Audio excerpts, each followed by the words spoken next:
He must hate our journalists. Right. Exactly. All right, let's bring in Dave. I mean, excited. I am. I've been in the car all day. I just got up to the cabin, and so the lighting is not exactly studio ready. It's a Oh, we love the cabin. It looks awesome. 120-year-old cabin. You know, no heat, no nothing, just lots of dogs. Cool. Is it cold? Be freezing? It gets down to around 40 at night this time of year. Oh, wow. Yeah. Nice. So. All right. Well, what's this Bitcoin shit you guys are talking about? What is that? I don't know. We're still trying to figure that out. By the way, I want to point out that the biggest bubble in history is probably the Japanese equity bubble, That was huge. And it had morphed into a real estate play. And so the fact that you guys are talking about what used to be wealth creating companies using Bitcoin to juice their numbers says that we're fucked. I guarantee you. It's fine for Saylor to do it because he basically said, I'm turning my company into a Bitcoin company, right? I don't think he makes anything. Is that correct? Well, there's still selling software, the business intelligence. But I mean, are they winding it down? Is it increasing year over year? Or are they growing the margin? It's a front, right? It's like the barbershop of a mafia. And so I think that's dangerous. I have a question for you. There's a bunch of different. I listened to Aaron Day's audiobook, in part because it wasn't what I expected it to be, but he talks about different Bitcoins, which I have not been paying attention to, as you know, Cedric. I will when there'll be something that tells me to pay attention, and it's not going to be the indicators that you guys obviously already took. But there's different Bitcoins. He talked about it very matter-of-factly. And I was on a podcast with Marty Bent the other day. I am the most famous non-hodler in the Bitcoin community, best I can tell. Is there another one that? Maybe Peter Schiff. Maybe Peter Schiff. I think you're the most famous one who's talking about it objectively and trying to understand. Yeah, Peter Schiff they hate. So I'm supposed to moderate a Peter Schiff debate on Zero Hedge. I'm trying to remember who he was debating in about 3 days. So, I have a Tucker Carlson interview coming out tomorrow, supposedly too. That'll be fun. That's gonna be fun. Yeah, we didn't talk about Bitcoin. He talked about these different Bitcoins and very matter of factly in his book. Aaron did. And are you talking about Bitcoin Cash, Bitcoin Gold? You know, these ones that all have 21 million upper limits. I'm sorry, say it again. 21 million upper limit. They all have 21 million upper limit Bitcoin counts, but they're different coins. Is that correct? Yes. Sure. That was news to me, which gives you an idea. I'm not paying attention. I don't go to meetings. I don't sit there and, kiss the brass ring, whatever. They do have different consensus mechanisms, different block sizes, different. Right. But what struck me, and Cedric and I have talked about why I see risk in Bitcoin. It's not to say that risk is going to play out. It's not to say you guys aren't going to be stinking rich, but there is a percentage of your community that is just completely and utterly clueless about risk. Right? They just think that there's just nothing that can touch Bitcoin. I guarantee you. Wouldn't that be typical across most investments though? That retail is heavily involved in? Most investments don't go against the power structure like Bitcoin is. Yeah. Right. So you're in a battle against the state. You're in a battle against the global state. Yeah. So by that's why most of us got into it. No, I know. I mean, I turned it down at 10, right? And I don't lose sleep because I would have sold it at 50 and used the proceeds to pay for therapy. How much do you think if Bitcoin goes to the moon, how much do you think it's just Bitcoiners get rich and nothing changes and the state captures Bitcoin, or Bitcoiners get rich? I don't know. And things change. These are the questions that all the hodlers should be asking, and you can be wildly enthusiastic while looking at risk and saying, "Yeah, I see the risk. I've been buying platinum lately, right? And platinum could go down, and so I'm well aware of it. But what if everybody held gold in self custody, or let's say 50% of the gold in circulation was held by people in their safes at home, right? How would you feel about gold in that situation? Because that would kind of align with Bitcoin right now. Well, Do you think that again, will have a positive impact on the world? there's a thing called the Lindy effect, I think. I think it's called the Lindy effect, where it basically says the longer something's been around, the more likely it is to be around. And gold's 5,000 years, and Bitcoin has got 16 years. But it is 24/7.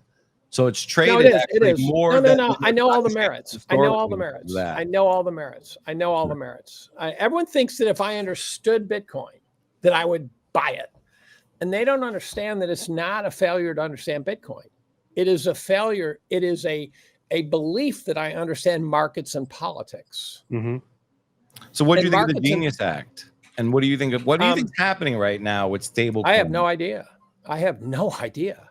To me, it's just total chaos. So, But let me make one point. There's a finite number of Bitcoin. There is an infinite number of cryptos. And so you could say, well, you can only have 21 million Bitcoin. You go, yeah, but you can have another 21 million of Bitcoin 2.0, which is what Aaron's book kind of alerted me to. Because he talked about him like very matter of factly. He goes, well, there's 21 million possible of this kind too. And of this kind, I go, what? One of the things that strikes me as possible is you look at Google, right? Google was not going to lose search. And then all of a sudden AI shows up, and now Google's spending hundreds of billions to survive, right? So the idea that nothing could displace Bitcoin, it'll be like a cat chasing a laser pointer. So if something, there could be something that would show up that say, oh, Bitcoin's too slow, it's used too much energy. We like this one, right? There's no way any hodler can say that can't happen. Yeah, sure. It's already all happened. Right, I know everything you're talking about all happened, and the market participants had a few contentions with those alternative Bitcoin. One, there was a founder, a ruler, somebody who changed the rules, and they could be located, pinpointed, and pressure could be put on them. Two, I think what he's saying is pressure could be put behind them as well to support them, and the state could get behind one of these projects and sort of roll this thing out in some way we're not foreseeing right now. I think it's sort of the Ben Hunt argument about where, you know, with a smart, clever coyote until someone comes up behind us and puts a gun behind our head, and you know you could be the turkey that's had a great life for 364 days, right? And then there's this question. So for example, here's a bet I'll make. If Bitcoin plays out the way the green, clueless, religious, cult-headed hodlers think, and that's a particular group of hodlers who, as I said to you, Cedric, Bitcoin's perfect for destroying people who don't know why they own it, right? I think that's a quote you've used several times.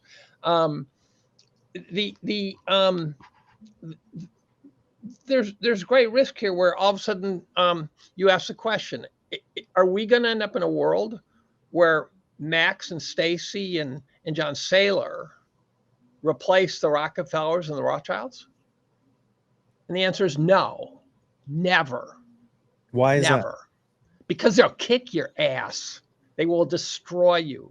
They if you don't think they have the power to destroy you, you're missing something. All they have to do is what you were saying that we come out of Nashville with sort of Trump and you know, sort of like, thank you for your service. You know, you're not needed anymore. You're not needed anymore. Kind of like, congratulations, dumb shits. You guys are going to get wealthy. The great result would be if you guys get to keep your wealth. They say, okay, but now we're going to go with CBDCs. We really appreciate you developing the tech and the on-ramps and the off-ramps and getting people sensitized to Bitcoin. But now it's time for you to go. Kind of Zelensky-like, right? So they're going to say to Zelensky, they're going to say, okay, there's Cayman Island money, or we're going to pop you in the head. I feel like we've been kind of like playing out these scenarios for so many years that now when we see CBDCs, we see stable coins, we see that as the what do you call the introductory to digital assets that the average person will have their first experience, but then it leads to Bitcoin. But you're saying that in a free world where there's not all these attached entitlements and restrictions attached to those CBDCs that keep people in the mousetrap. So you can't buy. You can only use it. You need to spend it 24 hours. I'm generally a believer and that society goes through these huge cycles, and that we are, as a human race, moving into a decentralizing cycle, which could and I think Dave, Dave's, I think, more pessimistic and cynical. I don't say this in a pejorative way, but right now sees humanity not coming out of this in a positive way. I think I was listening to your conversation with Mike on Coffee with Mike, and it seemed like you kind of see like we're losing this battle. I think we are. We're so mired in noise that not enough people are going to pick up signal. Yes, and we're just fucked. I think the internet may have ushered in authoritarianism. That's the meme. The internet might have guaranteed it. Yeah, we get the fork, and it's like CBDCs and Bitcoin, and it's like Valhalla and like fucked up hell, and 99% of the people might get trapped over here, and even some Bitcoiners will get trapped over there. I don't. But that's. I'm not saying that I don't have any sense of the probability. What scares me is when my Twitter feed is filled with people who think the only reason I don't own Bitcoin is because I don't understand it. I understand it enough. Put it this way, I probably understand Bitcoin better than I understand platinum. I probably understand Bitcoin better than platinum. I understand Bitcoin better than this laptop. But I can accept the laptop. The point being is, it is not a failure to understand Bitcoin. I mean, there's obviously gaps. There might be some piece of some puzzle piece where all of a sudden it goes and I go, oh, I've got it, right? The portability, the fact that you don't have to stick it up your ass to cross, a government line, the fact you don't have to sew diamonds into the hem of your clothes to escape, things like that. I get that. That's not holding me back. What's holding me back is, hypothetically, the leaders get together in Davos, wherever, and they say, okay, it's been fun. We need to bring in the CBDCs now. And so let's drop the boom. And so what happens if, for example, in the United States, they say it is against the law to use Bitcoin? You have now become the Bitcoin cartel. You're now working above the law. In a digital world, they'll find your ass, hunt you down like a mad dog very quickly. And so people say, well, I'll go to Guatemala. And I go, I don't want to go to fucking Guatemala. Exactly. Okay. I don't want to have to share a room with Matt Smith, right? These are the risks. The long arm of the state, that we've transitioned into empire, and empires do not end well. What if the state is rolling out Bitcoin to extend the dollar? I mean, Bitcoin's built on SHA-256 technology, that's CIA tech. It is very convenient if you can attach the price of Bitcoin, or if you can attach the value of the dollar to the price of Bitcoin through stablecoins, you can really extend the life of the dollar and enter monetary colonialism. And I'm not arguing for all this, but this is one way to look at it, or one possibility. And the government could use CBDCs and Bitcoin to enter all the markets they can't with our current incarnation of the dollar. It terrifies me that the federal government is saying the beauty, if we have $2 trillion worth of stable coins, they'll be backed by treasuries, and therefore it'll create a $2 trillion demand for treasuries. They're using it. Well, for every dollar stable coin they sell, they get $2.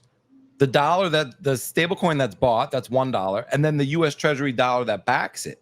So it's a 2-for-1 deal, and it's a growing market to sell U.S. Treasuries to sell debt, to roll over the debt.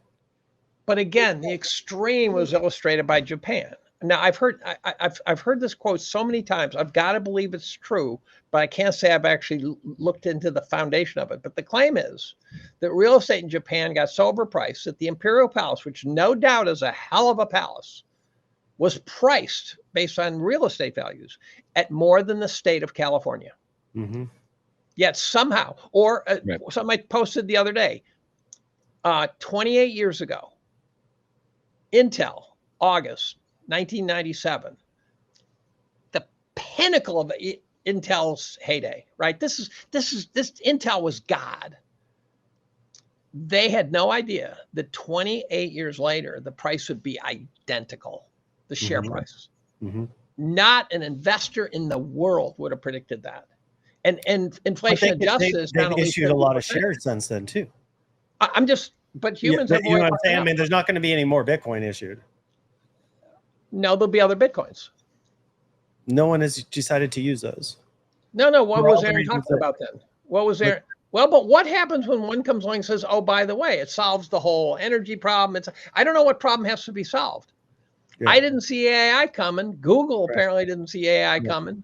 Well, they invented their own disruption. Well, you wrote about AI 10 years ago. And Google, they also. I did write about AI 10 years ago, but I didn't understand what I was saying. What if Google saw AI coming, but they weren't handed that chip by the government? I mean, they handed it out to Sam Altman. I mean, no, I think they choose winners and losers. All these big AI companies are disrupting themselves. Yeah, I don't even think there's going to be a lot of value in AI. I think they live in a culture where it's I don't either. Disrupt or die, and so they are disrupting themselves, replacing their own. I know, but I'm picking an example of a company that looked undefeatable. Several of them. I've given you Intel back in 97. Companies are not but companies have CEOs, no, but the humans who believe. No, I'm not making an argument. There's a relationship between a company and Bitcoin. Humans believe. There'll be some fateful 100%. Point. We're going to have a secular top. We are going to have one. I think we've been trying to find one for 10 years now, easily 10 years. We're some 2:03 p.m. in the afternoon. It is going to be the top that will not only not be found for 25 more years, but then even when it's found, the market will go back up and then it'll come back and find it again. And it's happened over and over again where these stretches are 40 to 75 years. Yeah. At that moment, that secular top, optimism is at a maximum where the justification for optimism is zero. So my point is that the Bitcoin community right now is so enthusiastic and so, and I don't mean the whole community. I wouldn't talk to the guys. I was on a podcast. Was it with you, Cedric, when I was in a four-way with four hodlers? The fourth turning pound. And after a while, I just got tired. It just got tiring. You know, they were trying to sell me Bitcoin. You just got to get a little. And I go, I don't want a little. I think the reason I don't want a little is because what good is that going to do me? I agree with your secular. Not going to do it. I got to commit. Well, Dave's looking for true price discovery. It seems like right now everything. You know, stock comes out, there's bad news, and then it bounces back. But I want to think about. I want you to think about this, Dave. So I agree with your secular top in the global economic share. No, this is not an economic statement. This is a sentiment statement. Okay. The top, the secular top, is the moment where the prices of stocks. The prices of everything, right? At the point the sentiment reaches a maximum, reaches a maximum is precisely the same point where the justification for the maximum is zero. I agree. And let's say Bitcoin is flat for the next 40 years. Right. Maybe it fluctuates in the 50% range like the S&P 500 did for all the 70s. Let's say we do that. Simultaneously, I could see massive deflation driven by AI that makes the cost of goods and keeps Bitcoin's purchasing power high while the price of everything else falls. But you're still just making a case for Bitcoin, which I'm not arguing with, actually. Okay. I'm arguing with the fact that there's unseeable things, of course, that come along, which include government stomping on your face, curb stomping you.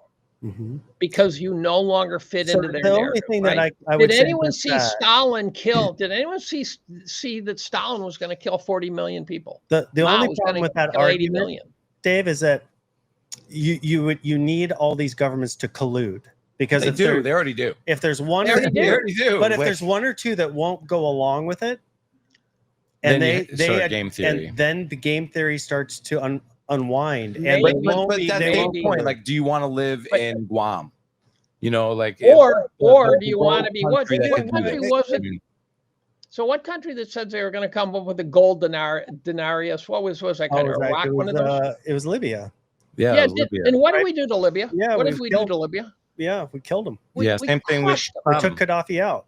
And we took Hussein out when he wanted to sell up for the euro, the oil for the. Right. Well, that's the thing. So that's a lot of people see that the dollar was first originally tethered to gold, then tethered to oil, and you need an asset class to tether the dollar to. And I'm not pro the government buying Bitcoin at all, but I think that's the case for the government using. I think that's a bad sign, actually. Yeah. You know.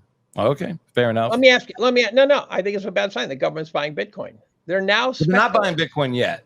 They're rolling out the sort of the regulatory framework for stable coins. So what we're saying here is that maybe, and this is just a theory, right?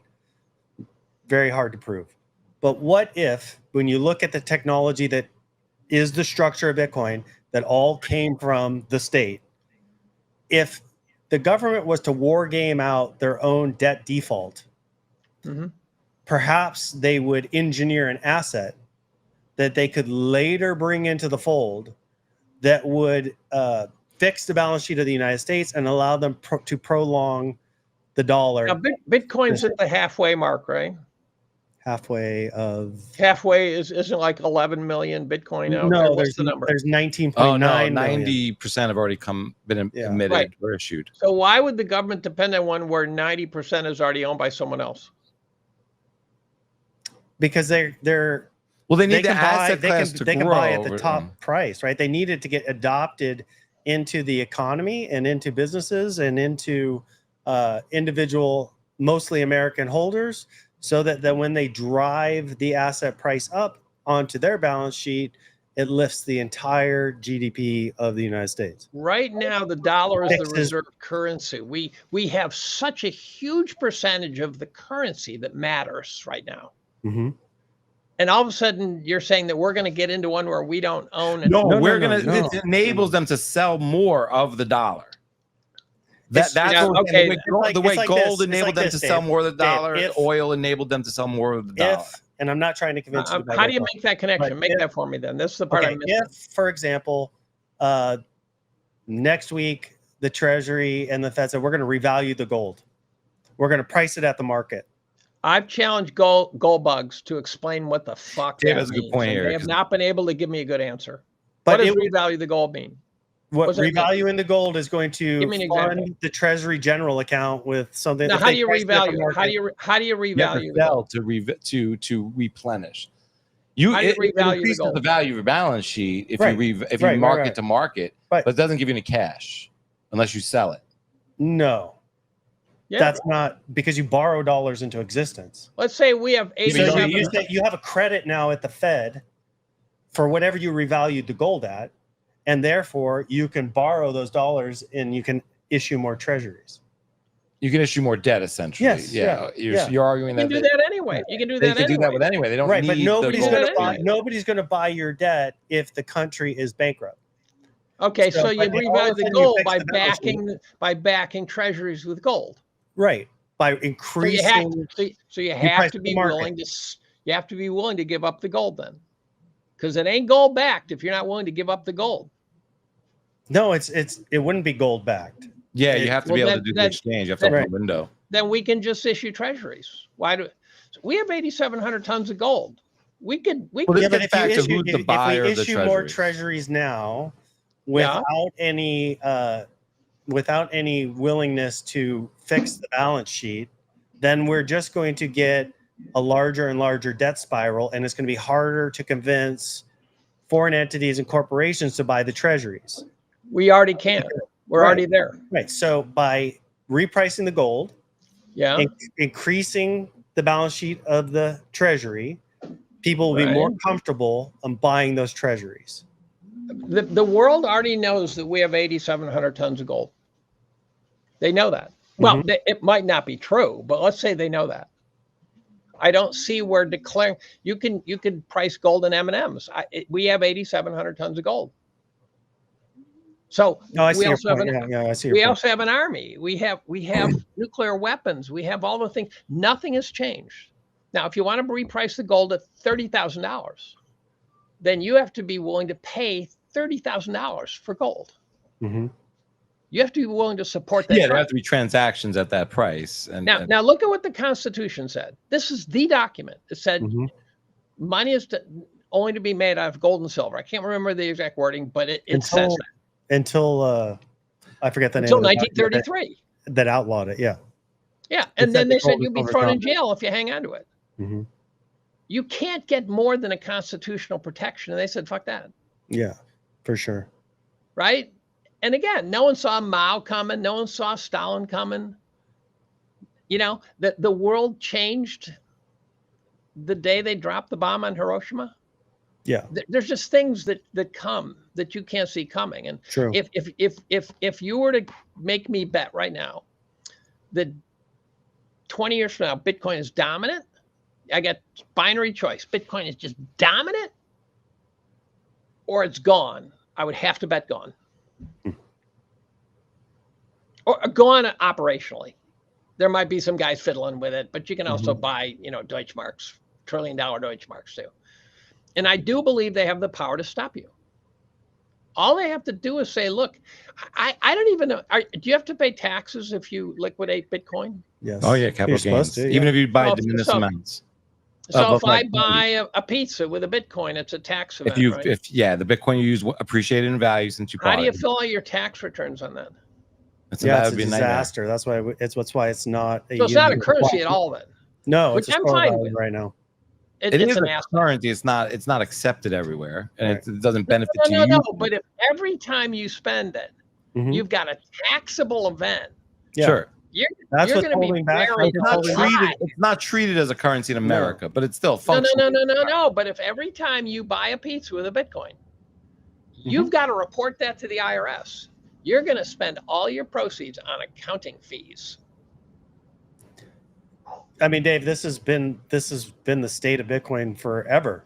That's why it's functioning better as a store of value than a medium of exchange, and it's got a long ways to go before it becomes a media exchange unit of account. I mean, I think Dave. I don't think it'll be a medium of exchange. I think that story's gone. I think Dave's main point is we got to keep our head on a swivel. Yeah, for sure. I mean, I think he raises really good questions. And these, look, I think Bitcoin has to go up against the worst of it all to survive those things and prove its anti-fragility. So let me tell you something that I guarantee you is coming that Bitcoin has never experienced: a global banking downturn. I agree. Sustained. I agree 100% with that. Yeah. Right. So Bitcoin, whenever I say it to hodler, you can tell the real green ones because they say, "Oh yeah, it's drawn down to 80%." I go, "You're not listening. Yeah. That's the Bitcoin world. That's Max and Stacy losing 80%. I am talking a global banking downturn, which we are long overdue for. Yep. We do not know how Bitcoin will respond. Now, Bitcoin, one of the things that could happen for me personally is to watch that happen, watch Bitcoin and say, now you have my attention. Mm-hmm. Agree. 100%. I want to see you. I want to see you get through one big bone crushing downturn to see how you respond. It could go up. It could run away from me where I don't want to spend $1 million for a Bitcoin. Right? Mm-hmm. I'm okay going to my grave saying I missed a big one. I sold shares of a company that I got by an acquisition. I sold it because I didn't understand the new company, and they went up 250x. I don't lose sleep. I don't lose sleep. So we should move on. I'm just devil's advocate. I'm just saying that if the people who own it don't understand the long, when the FBI gets Bitcoin back, here's a question that surfaced just the other day. So let's say you're Max or Stacy or someone else. Some guy breaks into your house, puts a gun to your head and says, transfer the Bitcoin. Mm-hmm. So do these guys who are now Bitcoin rich, and unlike, let's say I have my gold in some depository somewhere, they can't put a gun to my head and say, get the gold, because I'll just go out and get the cops. But if they say, pop your laptop open, transfer it. You can hold Bitcoin in a way where you can't transfer it. You can hold it similarly to gold. You could have institutional custodians that won't transfer it. What? But the serious players say, don't let institutions hold your Bitcoin. Right. Yeah, but you have to look at your own personal threat vector. I mean, you make a good point. You make a good point, Dave. Everyone should act for themselves and their own self-interest. And by the way, unlike someone putting a gun to your head in your living room and your gold's in a depository, in theory, your Bitcoin is right there. Depends on how you hold it. If you understand how to secure it, doesn't mean your attacker understands any of that and is not breaking your fingers while you're trying to explain that you can't actually. But they can do that to me. Or your gold or your stocks. No, I think you're 100% right. That's a major issue with self-custody, and we're seeing. This is why somebody like Bill Gates has bodyguards all the time. Attack is on the rise around the country, around the world. I mean, people are getting of course, attacked you guys very small debanking, big problem now, right? Again, I'm not ripping at you guys because I actually think we get it. Yeah. But I am trying to tell the goofball who bought Bitcoin 20% back and thinks they're stinking rich that they could be, you know, it's like we're going to maybe we'll get to Putin and Trump, right? Putin, Yeah, Trump, and Zelensky. If they're going to meet, there's going to be two lions and a gazelle talking about what they're going to have for dinner, right? And it's going to be Zelensky. Yeah. And they'll put a gun to Zelensky's head and they'll say, look, here's the deal. You're giving up this land. We're getting this. You're getting this. NATO's not going here. United States guarantees that. And by the way, Volodymyr, there's money in the Cayman Islands if you want to bolt out of here. Otherwise, you're going to get a cap on the back of the head. Mm-hmm. So this, do you think, I didn't mean to cut you off. This is when they finally meet, the script has already been written. Yeah, you don't really know how dangerous the government is until its back is against the wall. Well, history shows it's always dangerous. Yeah. Do you think that flyby surprised Putin? No, I bet you they told him it was coming. You know, when Biden went to Kyiv, they sent a message to the Russians, by the way, Biden's going to be in Kyiv, don't bomb it. Russians don't want World War III more than we, apparently. Do you think that Putin's a bad guy, Russia started it, and Zelensky just has bad cards? I think Putin, you loaded the question. To say Putin's not a bad guy would be a bad statement. I think Putin is the most grounded leader in the world. I think capable of bad things if he needs to be. Well, Russia. All leaders are, right? Trudeau can't run Russia, right? Mm-hmm. No one could run Russia. Putin can run Russia. That's what they need. They need a guy with those kind of balls, right? Riding grizzly bears without a shirt on, balls, right? And he's done it, and the Russians like him, despite what CNN and MSNBC say. The Russians like the guy, and so he doesn't bluff either. Yeah. So I think what Trump I thought this would happen faster, but I think what happened is back in 2014. NATO started feeling their oats and started pushing at Russia, and all sorts of bad things happened. Putin kept saying, look, quit fucking around. This is going to lead to trouble. You know, you can't have Ukraine. For us, Ukraine is existential risk. And we just kept fucking around with Ukraine. We started sending CIA. We were funding the goddamn Azov battalion. We were training them. There's videos of Lindsey Graham talking to the Ukrainians over in Ukraine. I think the only thing that we needed was for a bullet to go through his head on camera. And so Putin kept saying, look, fuck around, find out. For 10 years, he said, fuck around, find out. And then he finally said, okay, that's it. We're going. He moved 160,000 troops in. That's not a war. That's a police force. That's Washington, D.C. National Guard level, right? Mm-hmm. When Russia went against, what was it, Finland in World War II, and it was kind of a draw, they had 1 million troops. You don't occupy Ukraine with 160,000 troops. You move 160,000 to kick a few butts, to grab the Azov guys, take them to a gulag, execute them, right? They denazified Ukraine. That was their plan. But I think Putin thought we'd say, okay, we got the message. And Putin tried to negotiate like 3 months later. Yeah. And Boris Johnson said, don't do it, right? So you listen to guys like Mearsheimer and Jeff Sachs and stuff, they understand.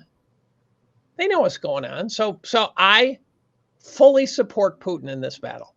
And I think that the war never should have happened. And I think if Trump was president, it wouldn't have happened. And I thought within a week, Putin and Trump would be over there and they'd just be deciding how to handle it. The problem is they can decide how to handle it, but we've got the whole problem of Europe. Yeah. And the claim is, and this doesn't make sense to me, well, it kind of does. The claim is that Europe has made a bet that they're going to get Ukraine's resources or they're going to die. So it's do or die for them to get Ukraine's resources. You can read articles about Germany's economy being a complete disaster zone. Just total depression. They got rid of all their fossil fuel-based energy. They denuked themselves. Their whole economy is a mess. Now, paradoxically, the German DAX is going exponential, which shows you that the markets tell you nothing. The markets are no longer a reflection of anything. And that's a problem because they will become one eventually. But if Europe existentially needs Ukraine's resources, that would be why Europe would hang tough. But they don't have any tanks or anything. Do you think that's related then with all the European Union leaders all of a sudden cozying up to Trump and agreeing to tariffs and agreeing to buy? I have no, you know. Do you think it's related to the settlement with Ukraine? We're somewhere between 5D chess and a raving lunatic. Yeah. Those are the two bookends to the story, right? Yeah. And I don't think Europe has it in them to defy Trump and the United States if we say, look, the war's over. I think Europe just got to suck it up. Yeah. Now, it could also be we're going to cut deals, but you know, Putin's a huge winner if the United States says, look, you get Ukraine. We become trading partners. We'll help you develop the oil fields and the timber industry again. We'll help you rebuild it because it's all fucked up. But we want to be your customer. We've always wanted Europeans to get natural gas out of us, not them. So we'll say, okay, you sell your natural gas to China. We'll sell our natural gas to Europe. We win, you win. I'm sure Putin and Trump can come up with a super, super win-win situation without us owning any of Ukraine. Right? Yep. It would just be a great trading partner. Meanwhile, Europe gets humped. And so I think we're working left and right these days. I think Europe's a mess, right? Yeah. I like Meloni. I like Viktor Orban, who are hated by the Europeans. Mm-hmm. You know, I'm not a big fan of Macron and his wife, husband, father, whatever he is. All three. Dave, we're going to wrap it up here. I'll talk to you on Friday afternoon. We'll get into all this for sure. So we're doing Friday? I can't remember. Yeah, we're doing Friday. So I can't wait. I'm sure something will happen between now and Friday. We'll get into it again. All right. Well, we'll talk soon. You can't even keep up. I know. Dave, thank you for your time tonight. This has been fire, Dave. Pleasure. Thank you so much. Enjoy the cabin. Stay warm. Hit like and subscribe if you're enjoying Bitcoin Center. I'm Cedric Youngelman. This is Paul Tarantino. And this is Bitcoin Center. Byte Federal, go bank yourself.